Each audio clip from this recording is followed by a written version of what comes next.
Явно Тони Здравков е предпочел хърватина. Цветан Генков добре се измъква, може да стреля Генков и ето го първото опасно положение в матча. Дясно с Марсиньо. Марсиньо 1-1. Влиза към центъра, отправя силен удар нова вратаря Блажевич. Добре, Станислав Ангелов. Нуно Пинто иска подаване. Добре, Гари Родригес влезе навътре, за да освободи позиция за Нуно Пинто. Отново Цветан Генков на добра позиция. Насочена топката към него.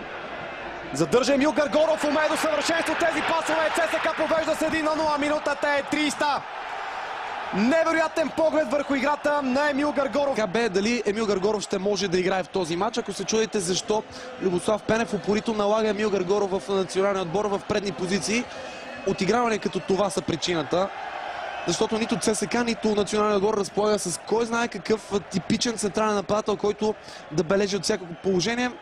Емил Гаргоров е от хората, които могат да изведат всеки един свой съотборник в подобно положение. Положение, в които Георги Йорданов спести картони, както за футболисти от единия, така и за играчи от други отбор, но такова влизане отзад.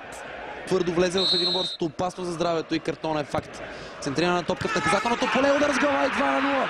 ЦСКА нанася втори сериозен удар по Левски. Апостол Попов вкарва втория си гол. Червената агитка. Ние гледаме внимателно повторението. Вижте как добре на първа града атакува топката Апостол Попов. Двама футболисти в синьо не се разбраха кой трябва да го покрие, а Горан Блажевич нямаше какво да направи, разстрелян от тупор от Апостол Попов. Цветан Генков закъсня там и Дъсли Мюлдер не внимаваше.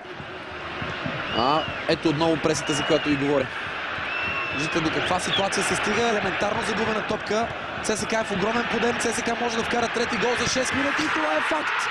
37 минута, 3-0. Какво се случва на стадион Васил Левски? Левски е в нокдаун. Левски не знае къде се намира. ЦСКА ликува и нанася мощен удар по сините. 3-0 Емил Гаргоров, 37 минута. Вдясно от себе си. Ето как беше загубена топката от Милиев. Емил Гаргоров веднага застана зад гърба на Алекс Перес. Чудесно пласиране. Бърза промяна в психологическия си подход. Сега сините могат да върнат едно попадение в изоставянето си. Не, Томас Черни спасява. ЦСКА отново ще има статично положение. Втория гол дойде точно след изпълнение на корнер. Сега друг тип изпълнение. Спасяване на Блажевич. Корнер. Какъв смут само става в наказателното поле Ивайло Чочев. Това е името на човека, който отправи удара. Търпеливо отигра ситуацията Сидибе, комбинира с Милисавлевич. Топката е в наказателното поле, удар по диагонал, греда и спасяване на Блажевич. ЦСКА изпуска второ чисто положение в началото на второто по време. Тук Марсиньо финтира, прави удар добре насочен в левия ъгъл на вратата. Два от интересните фигури в наказателното поле сега е доста по-интересно. Спасяване на Черни, брилянтна намеса на чешкия вратар с корнера преди малко от воле.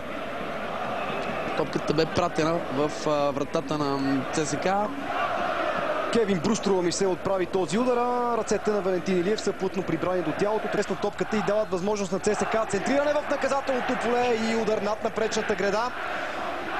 Фопоре също в добра позиция. Сега трябва друг футболист да покрива зоната на Жереми Фопоре. Много слаб удар с глава, никакви проблеми за Черни.